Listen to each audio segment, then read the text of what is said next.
Welcome back to page 121.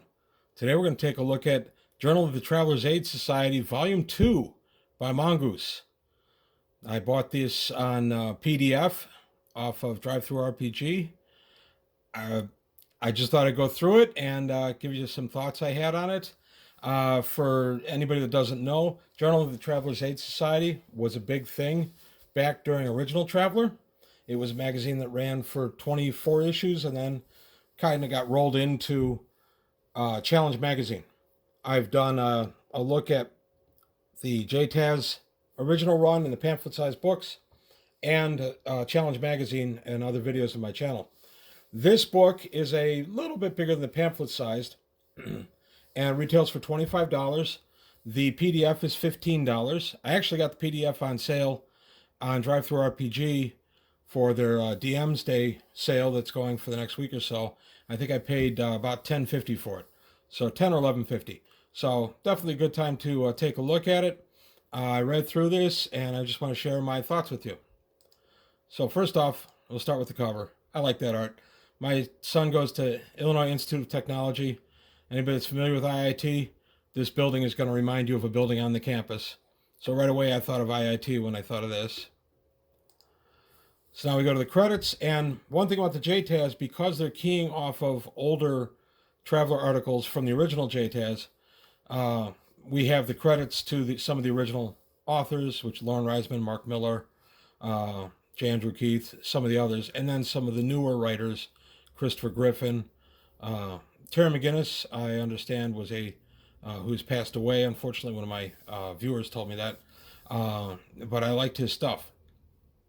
So basically, what we have here is the table of contents. This was published in 2019. The first 6 were done as a Kickstarter, and the second 6 have also been done as a Kickstarter.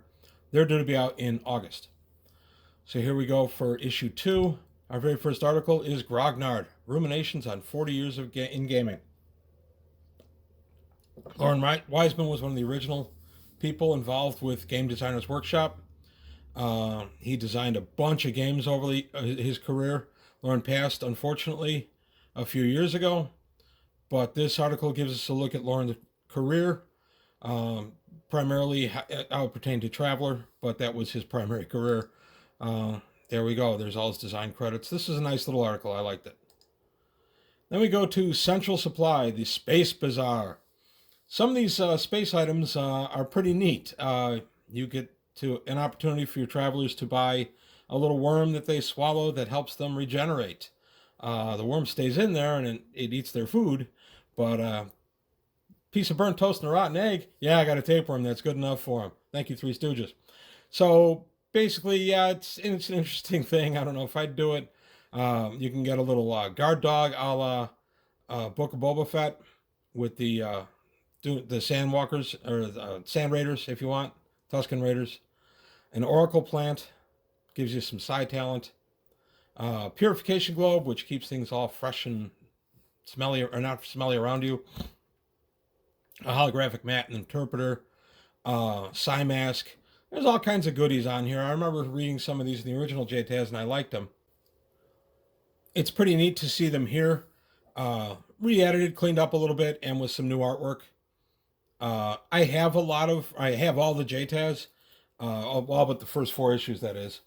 But it's nice to see this stuff again. I enjoyed this stuff back when it was out, back in the 80s. I'm enjoying it all over again with the new JTAS. Armor, gotta like the armor. The Woodpecker auto pistol. And then we come to some alien weapons, a bio-gloop gun. Big old glue gun. Kind of a neat idea. The Nova gun. And then we get to Uncharted Space. We get to look at the battle fleets of the Marshes. Marches, rather. I always say the Marshes. The battle fleet of the Marches. So the Spinward March battle fleets. Pretty cool. I like this article. I've seen this in many places before. Love that artwork. That's pretty good. But it was kind of nice. You see Batron, Crewron, Assault Ron. What they all mean. It's a really nice thing. This looks very Star Trek-y, by the way. It's a nice thing to get an idea of how fleets are organized and what this Windward Marches would have to bring to the table as far as a fleet, if in case of an attack. Not that the Fifth Frontier War is anywhere, close to our doorstep or anything. Another bit of artwork that I like.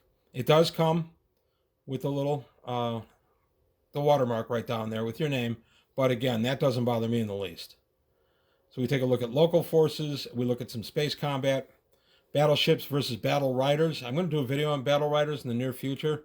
Kind of complement my SDB. They're not the same thing, but they're built on much the same philosophy. More good artwork. And then we get an interesting adventure, The Last Flight of the Themis, or Themis. It's interesting. The travelers come in and are asked to investigate a crash at a local starport. I think it's pretty neat adventure. I think it's well constructed and everything. I'm not positive I'd be able to run it with my group, but I think you could have a lot of fun. This might be a good side trek. If you have a 1 or a 2 hour night, this might be a good one to stick in there. So, but I did like it. I liked it a lot. Nice looking ships, always. And then it goes into the details of the situation. There's our NPCs. I like that shot. That's the inside of the ship. And then the conclusion. And then we get to look at an alien race, the Githyaskio, also known as squids, or huibi, in imitation of their whistling speech. Basically, space squids. They work very well in 0G, but they can't stay out of water for very long. I do remember this one from an old JTAS. There they are. How you would make them into a traveler if somebody really wanted to play a space squid. And then in Charted Space section, we get the 450 18th, 4518th, 4518 Lift Infantry. Pretty cool. I remember reading this article back in the day as well. It was nice. There's a little bit of update to it. I like the command chart. I like the battalion breakdown. Useful, very useful, especially with Mercenary having just come out. This can either be a basis that you would use to build your company on, or who they're going to be fighting.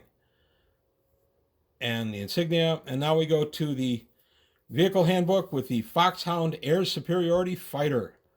This is kind of neat. This is a little bit of the COAC kind of flavor to it. I just did a video on COAC a week or two ago. This fits in there beautifully. And now we have Charted Space Zodani Philosophies. Oh, the Zodani, they're innocent as the driven snow. Just ask this guy. He just happens to be one of them.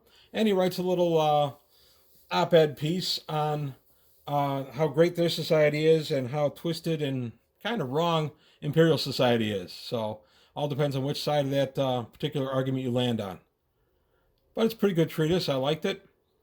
In High Guard, we have the Rampart Atmosphere-Capable Fighter. Also something that could fit into any kind of COAC campaign. There's the stats for it. Nice little deck plan for it. And now traveling, we get exotic atmospheres. This was a big, big deal when it came out in JTAS. I want to say it was JTAS 17, and it had a little pull-out section on exotic atmospheres. Prior to that, we hadn't had a lot of information on any kind of different atmospheres other than there is no atmosphere, or it's all ammonia and you're dead. This goes into some nice detail. It's re-edited a little bit, and it's got some nice artwork to it.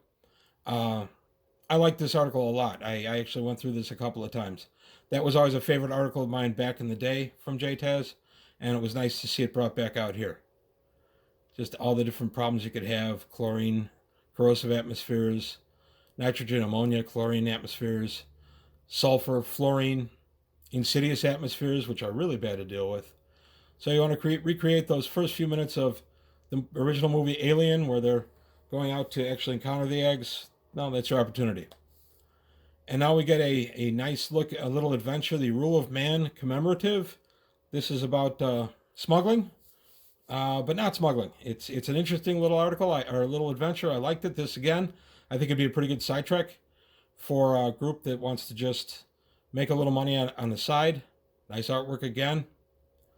I don't want to give too much up on the adventure itself, because you may want to play it, or your GM may be running it for you. And here we get a really nice article from Charted Space on gas giants, planetoids, and other bodies. And it even gives you a little indication down here. See the Great Rift box set, book 4, for further reference in System Generation. This was a very, very well done article. I enjoyed it. Gives you a lot to think about. Not all gas giants are the same. And there's a comment you can skim, things like that. Now we go to Highguard, the Quiet Vigilance Outsystem Patrol Vessel. I like this guy. This would be an interesting kind of not an SDB, but kind of similar role to the SDB, but this one's designed to be in the outsystem, so it stays up away from the base longer. Pretty neat. I like the layout for it. I like the design. Nice picture of it. I enjoy these. I like the deck plan. It's really sweet. What you can use it for. And then we go to encounters. Glorina Farella. This young lady was a princess and sole heiress to the throne, and her dad has been overthrown. And do you help the princess get her title back, or do you just try to earn some money on it? Again, nice little side trick. This one could be expanded huge. Even though it's only about 2.5 pages, you could expand this one to be an entire campaign. Then we get a nice look in Charted Space of the Glorious Empire, the offshoot of the Aslan Hyrate. Pretty cool. There is a Mongoose book on this topic as well, but this is a nice thumbnail of it. Like the artwork again, when you get humanoids and humans involved in the artwork. I believe this is computer colored, and it's not my cup of tea. Nice look at the Glorious Empire, where it sits. I like it quite a bit. The Watoi class courier, a 300-ton streamlined ship, Aslan design. That's pretty sweet. Thrust 2 with a jump 4. There she is. I like that. Nice deck plan. And then for Mercenary, because Mercenary just came out a couple of weeks ago, we get Airstrike. So this, again, would tie in beautifully with COAC. If you are contemplating any kind of COAC campaign, that would dovetail beautifully with Mercenary. Your aerial assets interacting with your ground assets. That'd be a real good point. So if you are getting the new the new Mongoose Mercenary book, you might also want to take a look at the COAC book that was launched, or that was out of Mega Traveler back in '88. I did a video on that a few weeks ago as well. So there we go. Just different airborne weapons, cluster bombs, machine gun pods. And then we got Ridgid Airships. We got a propeller plane. This is what I liked about COAC. We got a Lightning ground attack aircraft, tech level 7. A Raven heavy strike jet. This guy runs it TL8. So just some nice stuff to add to your campaign to broaden it out a little bit. And then we got a really nice article on traveling, they call it. We got it on jump space, with what jump space is, the jump theory, the physics of jump space. Again, I did a video not too long ago on jump space. This article goes beautifully with the other information that's out there in Traveler. This is a nice summation of what it is to be in jump space. Again, I like the artwork and special types of jumps, things like that, micro jumps, when you jump within a system. And that's it. So we're on page 128 plus the cover, so 129 pages. So again, I think I paid $10.50 or something like that for this during the sale. Ordinarily $15 for the PDF. Very much bargain. Lots of good information in here that you can use to stoke many, many games. I wasn't sure about the Journal of the Traveler's Aid Society. I thought it might just be a bunch of rehash of stuff I already had. Happy to report once again that Mongoose Traveler, I have wronged ye. This is absolutely worth adding to my library. As I said in previous videos, I'm being selective about what I buy in PDF versus what I buy in book form. I am getting older. The books are not as easy to read as once they were. And none of my family has really expressed an interest in having my stuff when I'm no longer with us. So I feel the e-stuff might be a little bit easier for them to deal with. So if you're in that kind of position, the e-books are absolutely a great choice for you. And that's all I've got to say today for page 121. I just ask that if you get the opportunity to take a look at my Patreon page. If you can help out there, that'd be fabulous. I'd like to keep doing these videos at the level I've been doing them, improve my tech a little bit, but that takes some money to free up my time and to buy the tech. So that's what the Patreon's about now. I may be adding a couple of videos a month exclusive to Patreon. I need feedback from you guys on that as to whether that's a thing I want to do or not. So that's all I've got for today. Thanks for watching, and I'll see you next time on page 121.